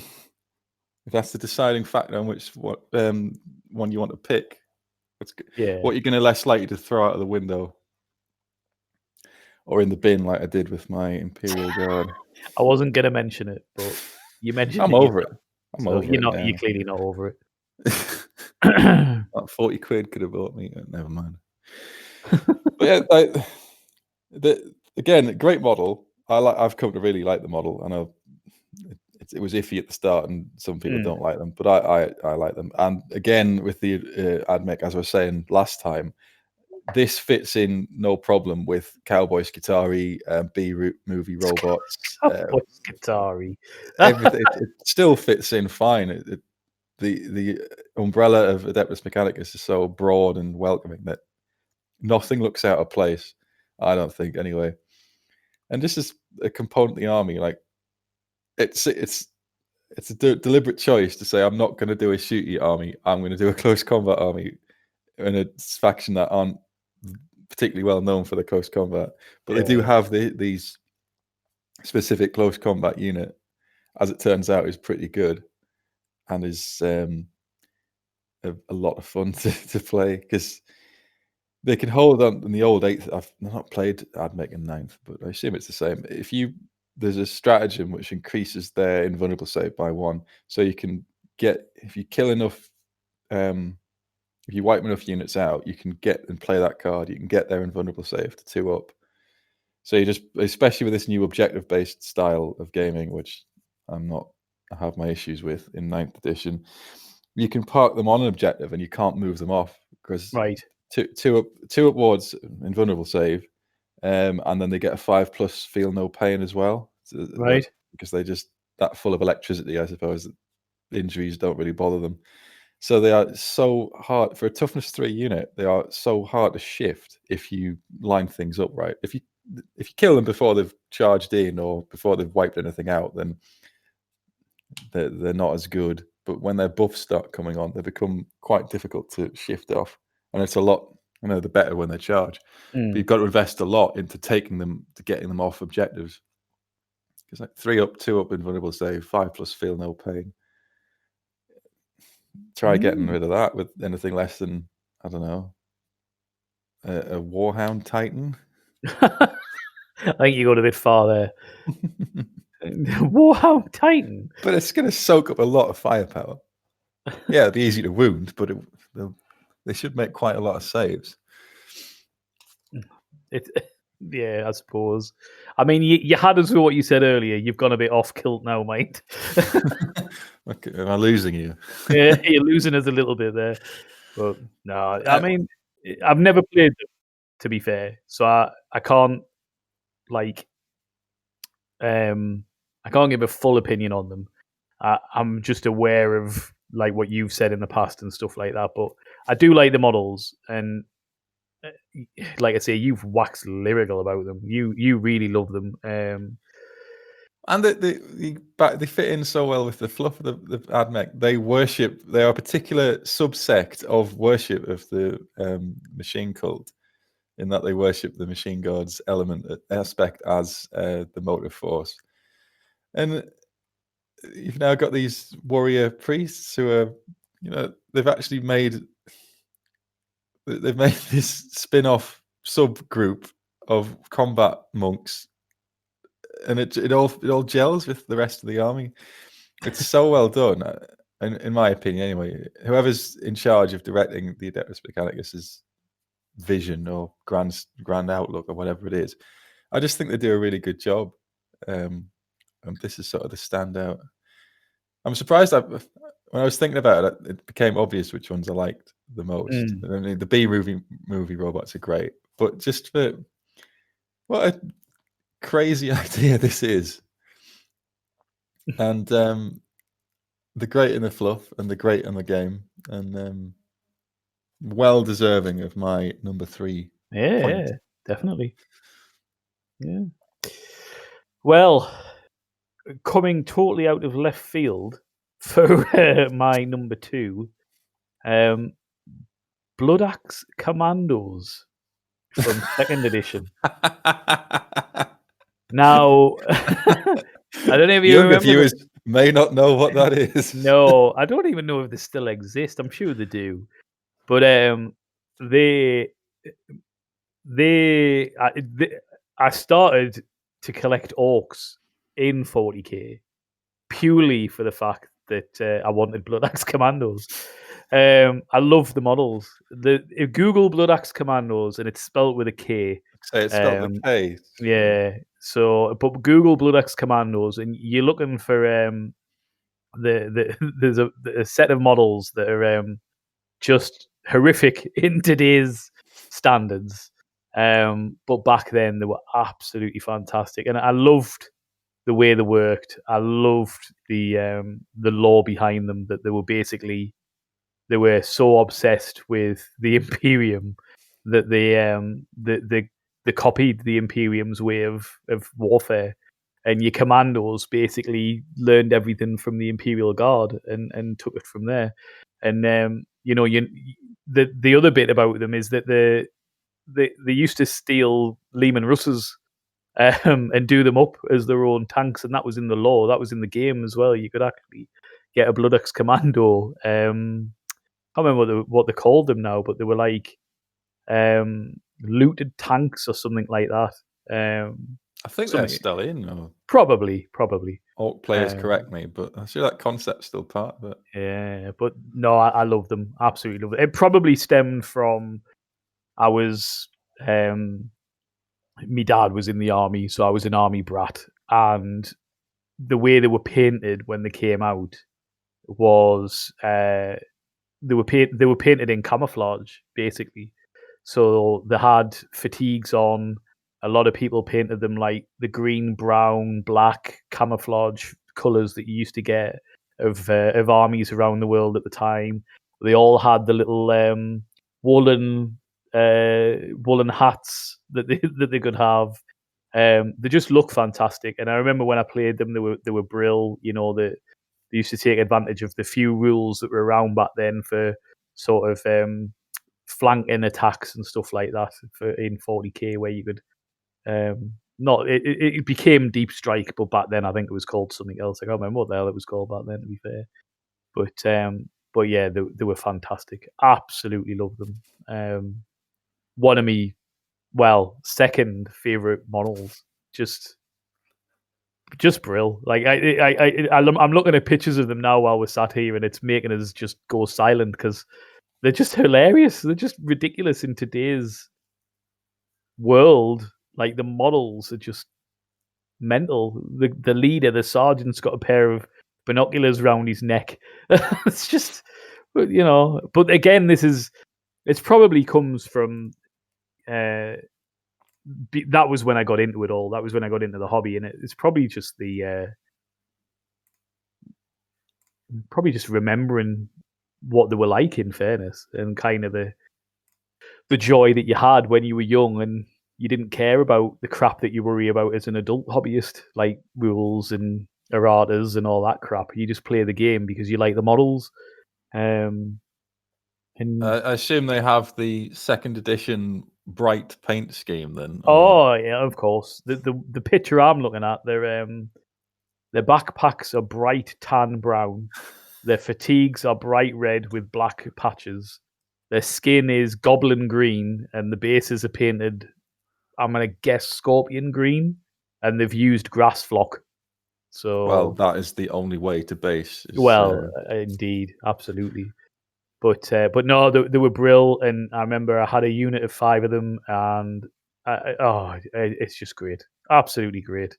And when I was trying to think of things for this list, they were one of the other than my number one, which was instant. These were one of the ones that popped in my head, and I just started giggling away to myself because I was remembering some of the games that I had and the orcs back then. The other one that almost made it into the list, I don't know if you remember this, was the shock attack gun.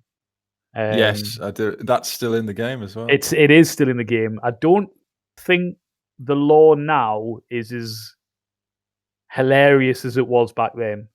But I remember reading. Does it beam snotlings into? It opens. It opens. It opens a hole in the warp, and basically, the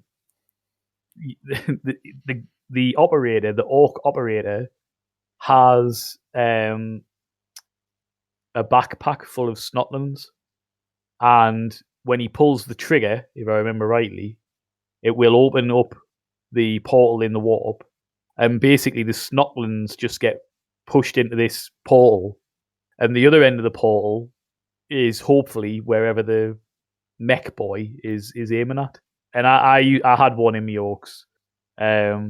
It was almost in the list, but the Blood Axe Commandos for me were just a little bit more enjoyable. It was just a little bit more. But they brought back better memories. If I'm honest, I liked the style of them. I liked the aesthetic. And in an orc army at the time, second edition particularly, where the majority of your army was either shit Gretchlins that look shit or shit orcs that were painted in goth colours that look shit. When you started getting stuff like that was totally different to the norm, didn't comply to the orc idea at the time, it was just such a brilliant idea, and whoever came up with it I thought was great. Were these sold in the old blister packs of Oh one? yeah, white metal. Yeah, and I think you got them probably lead back then. It might have been actually. Did you get them in packs of one? I think the Sergeant was a pack by itself. Maybe I can't remember, to be honest. Can't remember. Maybe they came in a box of 5. I can't remember. I'm trying to see if I can see on Google quickly whether or not there's any of the. It just looks like the things they used to sell in blister packs of one. Yeah. I mean, you'd know. Oh yes, there you go. There's a picture there. There was 3 of them in a blister pack. 3 in a blister. For about £1.50 or something. So no, it says. Oh, I think that might be German. 16 Deutschmarks.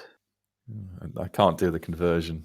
No, I mean it's a long time ago that even Deutschmarks existed. So yeah, Deutschmarks went out in when the euro came in, whenever that was. But no, they were brill, and I really enjoyed them. And obviously, there was the whole rule set around if you wanted to do a Blood Axe army, because back then were the Blood Axes supposed to be? Sorry, were they supposed to be like more open to imperial ideas? Yeah. Or did they just so a lot of orcs will. Every clan has its own personality. So your Goths were very hardy battle warriors, light, close combat and all the rest of it. Your Evil Sons were your speedsters, go fast boys. The Bad Moons, I think, were the ones that were like psychers and whatnot. They were the rich ones, weren't they, the Bad Moons? Because their teeth grew quicker. Yes, yeah. And then you had the Death Skulls, which were the ones who. What were the Death Skulls again? Can't think now. And anyway, and then the other one that you had was the Snake Bites, and they were the ones that were always on boars because they basically they had an affinity with the animals. They didn't like technology or something. No, yeah.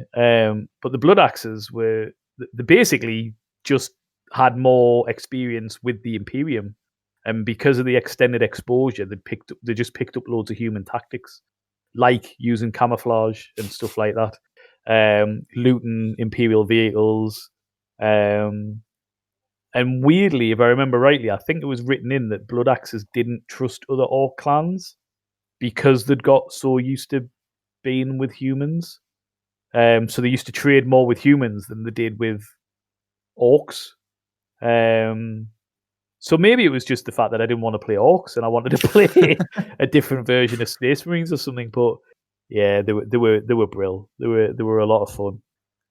That's another one that's stunned Surprised me. you? Yeah, Yeah. I did not see it. I never I expected to see them. want to know if you can guess me number one. I think you probably will. Well, I thought possibly, but all these ideas that I'm actually quite no, I'm not going to call that yet. No, well, we'll see. But speaking of blasts from the past, my Oh. number 2 unit is the Imperator Titan from Titan Legions. Oh, interesting. Again, just as a concept of a cathedral on the top of a giant. Well, it wasn't even a cathedral; it was a city. If I remember rightly. Whatever it was extremely gothic and with a massive plasma annihilator. And what was the giant chain gun called? Hellblaster Gatling cannon. Hellblaster Gatling cannon. That's sort of talking about reminiscing. I got into I was first aware of Games Workshop stuff. I think it was about 9, and a friend from down the street had some little orc truck things that he'd been shown at school or something, I assume.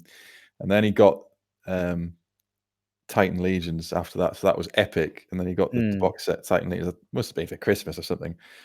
And he got the 2 Mega Gargants, and his brother got the Imperator Titan. Right. And that's just sort of the doorway into all this nonsense that followed was that box of Titan Legions. Used to play on the on his like miniature pool table in the garage. But miniature pool table? Where were you brought up? Well, it really was miniature. It wasn't. I was going to say. Deprived in other ways. I never had Titan Legions. I did. Fine. Some of us asked for it from Santa and got it. Well, I might ask for it this year. Yeah, you'll be lucky. But if you remember the Imperator's the sheet you needed to operate the thing, it was like a World War II computer. So it was an A3, I want to say, size card that was basically the Titan. Because everything was subdivided, like the secondary weapon batteries all had their own little squares which could take damage, and the head could take damage, and the leg joints could. Everything had been broken down into damage. The plasma reactor was right in the middle, and that if you hit that, it was bad news.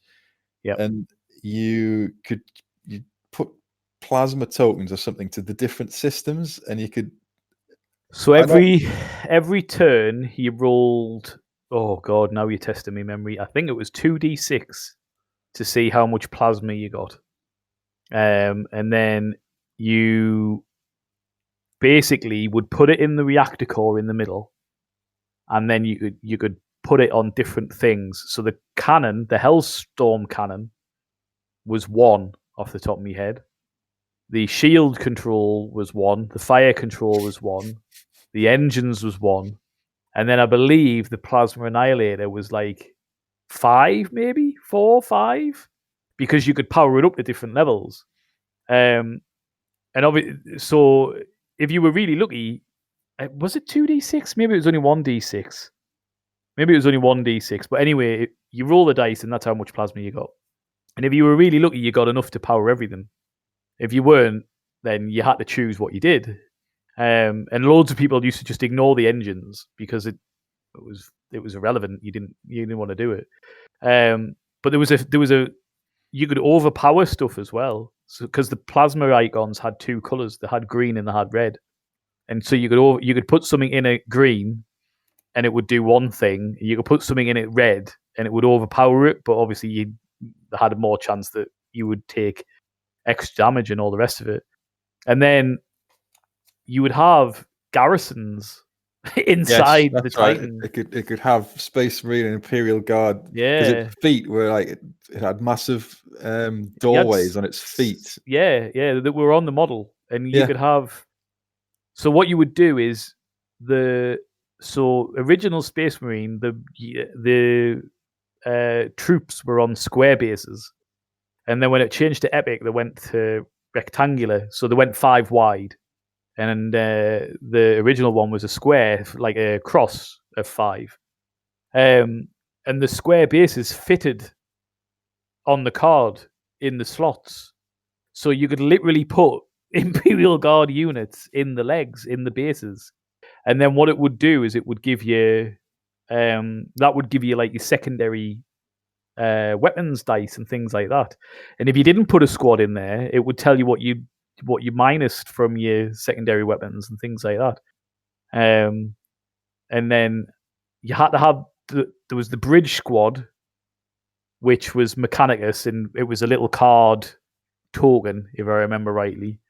It was Brill. And then you had the hit location card, which was separate again. And there's a picture, you can get it on the internet. I think if you put in Emperor Titan card, and there is a picture which shows you the card for the Emperor Titan and the Mega Gargant, and the Emperor Titan's hit location is just ridiculous. It's 7 locations wide by 9 locations high. So the chance to hit the same thing turn after turn was just ridiculous. But yeah, I mean, and there's that artwork on the front of Titan Legions, which is it was amazing. That's very famous. The Imperator is shooting. I mean, there's a Mega Gargant directly in front of it, and it's missing somehow. But never mind. I don't think they really got perspective back then. Clearly not. Because the Hellstrom cannon is if I remember rightly, he's just pointing randomly off to the right. He's pointing his weapons at angles away from the center where the Mega Gargant is. But the bit that made us laugh about that was they said that these Titans were really, really rare, when obviously, but the Gargants were 10 a penny because they were just made from scrap and made of trash. So. Yeah, but obviously the Titans were Dark Age of the Imperium and all the rest of it. But if you look on the box, there's another one behind it in the background, which I always thought was hilarious. Because it's like, well, you said you didn't have many, and then there's another one just over there. Got 2 deployed. My greatest disappointment so far with the new Adeptus Titanicus release is that they haven't brought the Imperator Titan back out. It's just so upsetting. Well, if you're listening, GW, get it done, bitches. I second that. Yeah, they're the most powerful thing short of a battleship that you can deploy. And they're just why would it's like what I was saying about knights before, but just turned up to 11. Why would you do? Who's designing this? Where's the need for this? But this is the thing. You think? I mean, when was Titan Legions was 94, 95, I think, around about that time. It was back in the days when GW just didn't give a shit. They just made what they wanted to make, and somebody sat down and went, "This Space Marine's proven to be really popular. People like big fucking battles on a kitchen-sized table. They need something more impressive. Fuck it, let's put a city on top of a Titan and give it a massive plasma cannon and a massive Gatling cannon. It'll be hilarious." And do you know what it was? It was brilliant. It was some of the greatest gaming I've ever had. And then they ruined it by making it epic. Anyway. So, your number 2, weirdly, turns out to be my number 1. Oh. Which is why I probably waxed lyrical about your number 2 for the last... You took over my number 2. Yeah, sorry about that. That's all right. We're doing it live. We'll just have to adapt. But no, so what was I going to say? So yeah, so the Imperator Titan, as we've just basically covered, absolutely fantastic. Like I just loved the model, loved everything about it. Much as what you said, it was just I hilarious. really like the art on the box. Yeah. They don't I think really they don't really do that style anymore. It's sort of cartoonish. They've got more photo real now, but yeah, I do like the Titan Legions box art. And if anyone wants Titan Legions brand new in box, it's going for about £400 on eBay. So complete. Get your yeah. Jeez, I'm surprised at that. Get your bids in now. I have got it all, like I say, somewhere in my mum's attic. But I'll be buggered if I know whether it's complete or not. Has he not even built it? Holy moly, these are all still on the sprues? Where's he managed to find that? Him or her, sorry. He just he's just kept it secret and safe since the early 90s, anticipating its value. Good on them. It's definitely, I would suggest, worth more than £425. We're not affiliated with this seller. We're not trying to No, stoke not at price up all. or anything. Not at all. But that is, I mean, if you ever wanted an Imperator Titan model, there's one right there, and it looks like all the parts are there. You get the joy of building it as well. Looks like the 2 Gargants are there as well. You get all the Orc battle wagons. The Knights. Oh, the stupid Knights. I forgot about them. The gangling ones with the really they thin were legs. awful. I'm so glad that they didn't copy those Knights when they did the new 40k Knights. They were dreadful. Just do a flat reprint of it. Just we're going to reprint this. You know, they did for Space Hulk. Reprint it. No, absolutely not. Well, that's so that was my number one. Yeah, my number one covered by your number 2. These things happen. We'll adapt and overcome. There's clubs that are into that. Number one's covered by. Oh dear! Please don't demonetize me before I've even been monetized. Do you want to guess what my number 1 is? I'm presuming it's going to be some sort of high elf unit. You are correct, but you get no credit for that because that was obvious. And knowing how much you fawned over them when you got them, and I think are they all over your Instagram? They were all over your Instagram. I don't know if they still are. Would it be the, what do you call them? The Sword Masters? No, it's not. Wow. You're bang wrong. Okay. But you're not far off. It is White Lions. Oh, yeah, well, that would have been probably the next guess. It's very hard. Not that you're predictable. No, but it's very hard to pick between them because all of the high elf specials are great. Swordmasters, Phoenix Guard, and White Lions. I was wrestling with myself whether to do Phoenix Guard or White Lions, so there's a lot of crossing it out on my notes here as I've gone backwards and forwards. But I went for White Lions just because they are probably my favorite unit in any game ever. Excuse me. Every time I've used them, they've been great to play. They're sort of like the middle child between the Phoenix Guard, who are durable but not that strong, and the Swordmasters, who've got more attacks, but they just melt if they get hit back.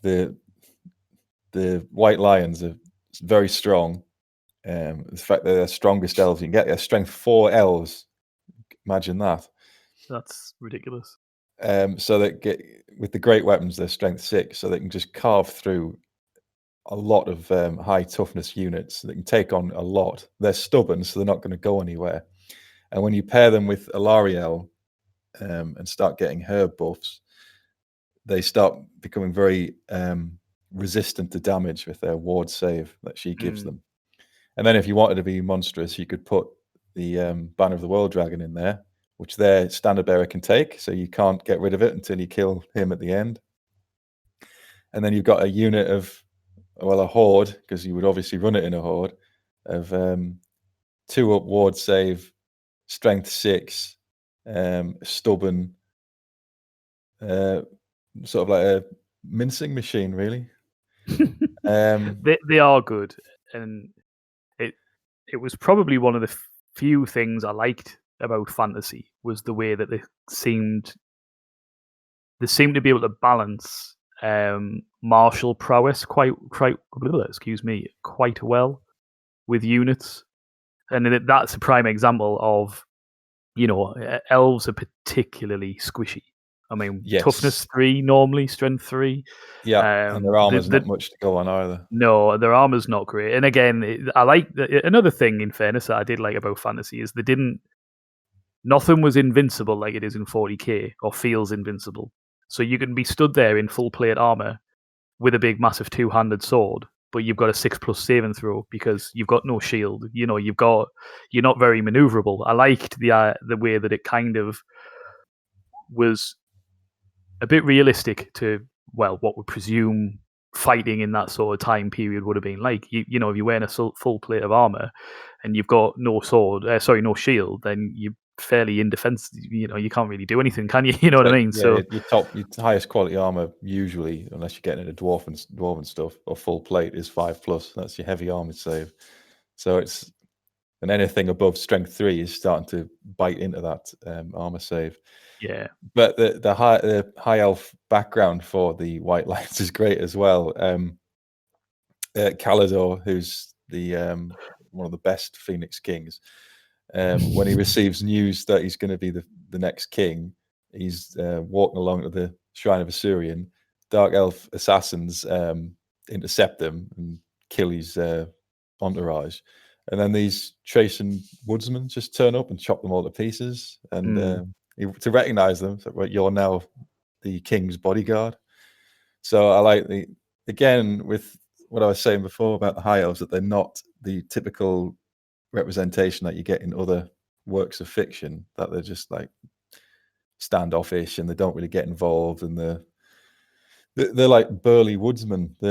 They're required to beat a lion to death before they get accepted into the White Lions, and then they wear its skin as a cloak. So I mean, that's pretty epic in fairness in terms of lore. Yeah, they're not just little waifs. They're really. But I think they did that. Dudes. Was there not a thing that they did that deliberately? Because historically, the high elf as an army were a bit squishy and were a bit sort of. They weren't very sort of not. They were combat effective, but they were just they were killed easily. Is probably what they can't. Yeah, they can't take a punch again. The White Lions, they're slightly tougher, but they're not tougher. But they've got their lion cloak gives them a better protection against shooting attacks. If I remember rightly, because when did they bring them in? Because the White Lions, they've been there. They've been there quite a while. Have they? Yeah, at least since 5th edition, probably even further. Right. They had the the sort of conical Norman helmets, and they looked a bit like your Blood Axe Commandos a bit. Yeah, the very early models. But the latest models they did, I've got some on my table over there, which eventually will get painted. I've had them for 3 years. So it looks like they were first mentioned in 5th edition. That's about right. It looks like, which I don't know when that came out. I'll be buggered if I know when 5th edition came out now. 5th edition, early 90s.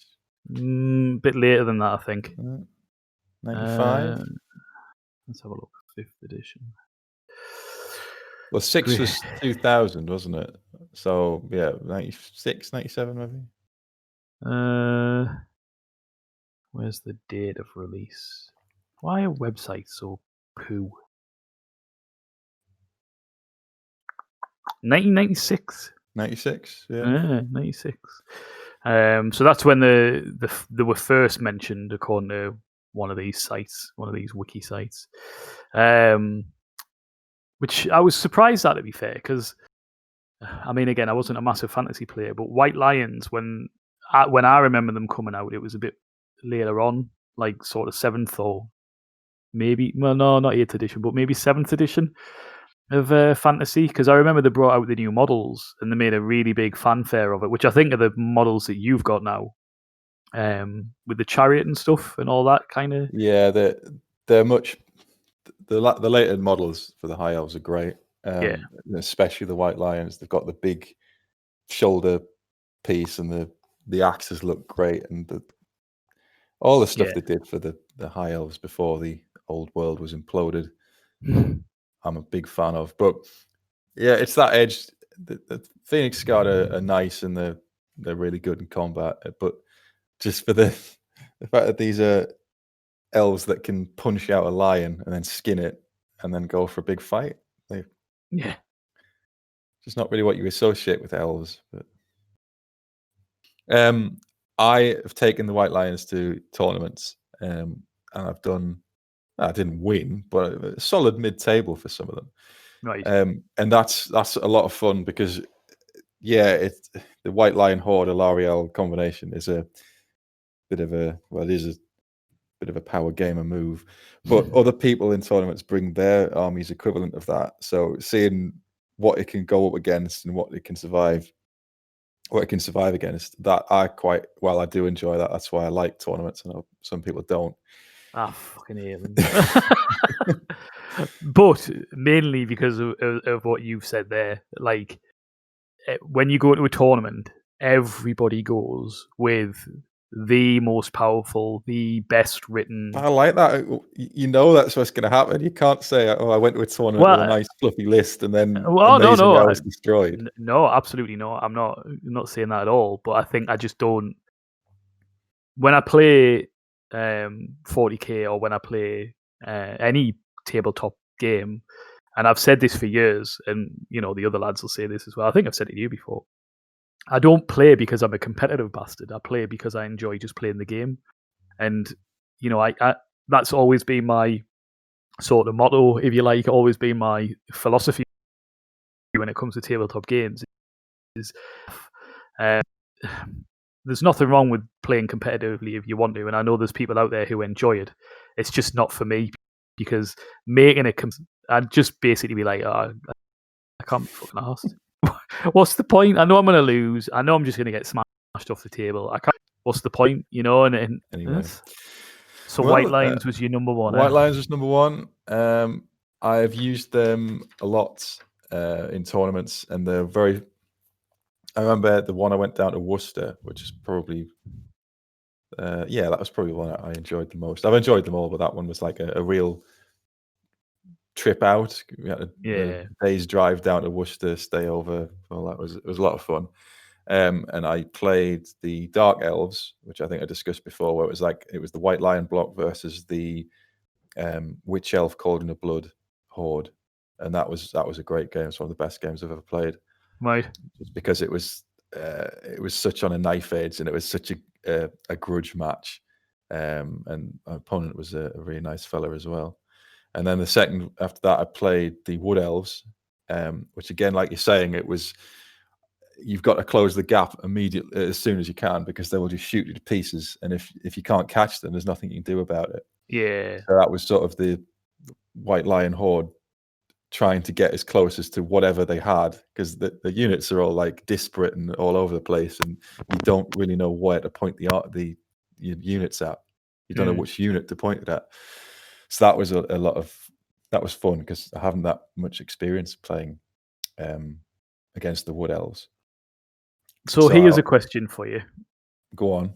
Why do you hate Age of Sigmar? I could do an entire episode on that. Well, maybe you should, but just quickly as a teaser, because I think I know why. I think it's because it doesn't have the depth, and it's not even that. It's like, imagine if your favorite, I don't know, your favorite thing in the world, chocolate. Yeah. Now imagine somebody just turns up and says, "Right, you're never seeing that again. But here's ersatz chocolate, and you have to use this or nothing." Yeah. You're not allowed chocolate anymore. Instead, here's a caramelized bar of onion. Yeah, and not only are you not allowed chocolate anymore, it's blown up for all time, and you can never go back. You don't even have the option to go back. We're not supporting the old chocolate. I know they've now. I know they've now announced that they're at some point going to relaunch Fantasy. Well, or the old world, as they're calling it.